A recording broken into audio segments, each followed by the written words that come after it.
नमस्कार साथियों। आज आप जानेंगे बिरसा मुंडा कौन है और किस तरह से ये क्रांतिकारियों में से एक हैं और अपने देश की आज़ादी के लिए इन्होंने किस तरह के लड़ाइयाँ अंग्रेज़ों से लड़ी हुई हैं।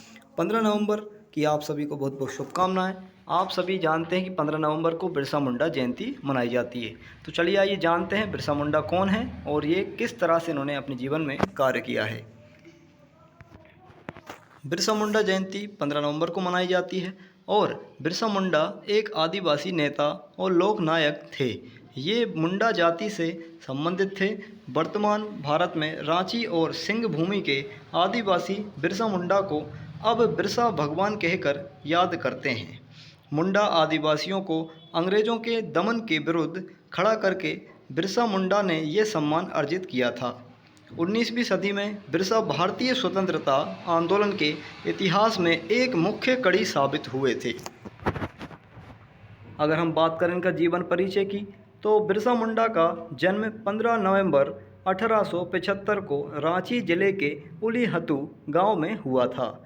मुंडा रीति रिवाज के अनुसार उनका नाम बृहस्पतिवार के हिसाब से बिरसा रखा गया था। बिरसा के पिता का नाम सुगना मुंडा और माता का नाम करमी हटू था। उनका परिवार रोजगार की तलाश में उनके जन्म के बाद उलीहतू से कुरुमब्बा आकर बस गया, जहां वो खेतों में काम करके अपना जीवन चलाते थे। उसके बाद फिर काम की तलाश में उनका परिवार बम्बा चला गया। बिरसा मुंडा बिरसा का परिवार वैसे तो घुमक्कड़ जीवन व्यतीत करता था, लेकिन उनका अधिकांश बचपन चलकड़ में बीता था। बिरसा बचपन से अपने दोस्तों के साथ रहकर रेत में खेलते थे और थोड़ा बड़ा होने पर उन्होंने जंगल में भेड़ चराने जाना पड़ता था। जंगल में भेड़ चराते वक्त समय व्यतीत करने के लिए बांसुरी बजाया करते थे और कुछ दिनों बांसुरी बजाने में उस्ताद हो गए। उन्होंने कद्दू से एक तार वाला वादक यंत्र तुईला बनाया था, जिसे भी वो बजाया करते थे। उनके जीवन के कुछ रोमांचक पल अखारा गांव में बीते थे। गरीबी के इस दौर में बिरसा मुंडा बिरसा को उनके मामा के गांव आयु भातु भेज दिया गया। आयु भातु में बिरसा 2 साल तक रहे और वहां के स्कूल में पढ़ने गए थे। बिरसा पढ़ाई में बहुत होशियार थे, इसलिए स्कूल चलाने वाले जयपाल नाग ने उन्हें जर्मन मिशन स्कूल में दाखिला लेने को कहा।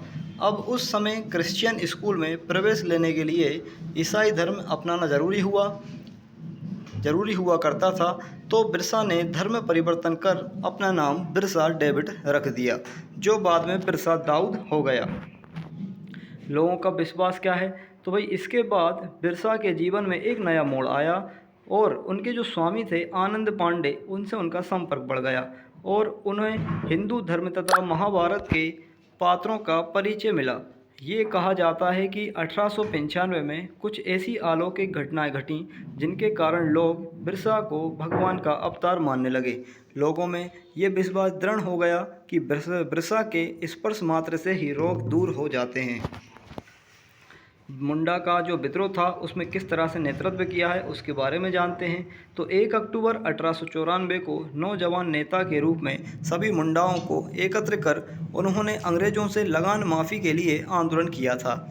1895 में उन्हें गिरफ्तार कर लिया गया और हजारीबाग केंद्रीय कारावास में 2 साल के कारावास की सज़ा दी गई। लेकिन बिरसा और उसके शिष्यों ने क्षेत्र की अकाल पीड़ित जनता की सहायता करने की ठान रखी थी और अपने जीवन काल में ही एक महापुरुष का दर्जा पाया था। उन्हें इस इलाके के लोग धरती बाबा के नाम से पुकारा जाते थे और पूजा करते थे।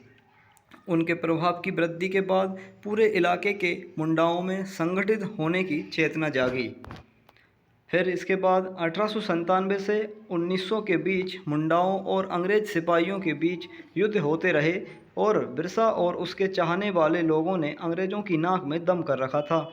अगस्त 1897 में बिरसा और उसके 400 सिपाहियों ने तीर कमानों से लैस होकर खूंटी थाने पर दावा बोला।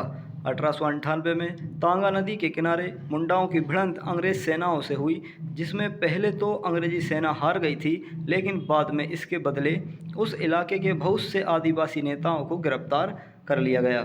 जनवरी 1900 डोमबाड़ी पहाड़ी पर एक और संघर्ष हुआ था, जिसमें बहुत से औरतें और बच्चे मारे गए थे। उस जगह बिरसा अपनी जनसभा को संबोधित कर रहे थे। बाद में बिरसा के कुछ शिष्यों की गिरफ्तारियां भी हुईं। अंत में स्वयं बिरसा भी 3 फरवरी 1900 को चक्रधरपुर में गिरफ्तार कर लिए गए। अंत में अगर देखें तो बिरसा ने अपनी अंतिम सांसें 9 जून 1900 को रांची कारावास में लीं।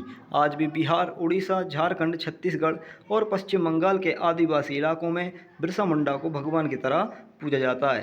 तो ऐसी महान हस्ती को सत सत नमन। धन्यवाद।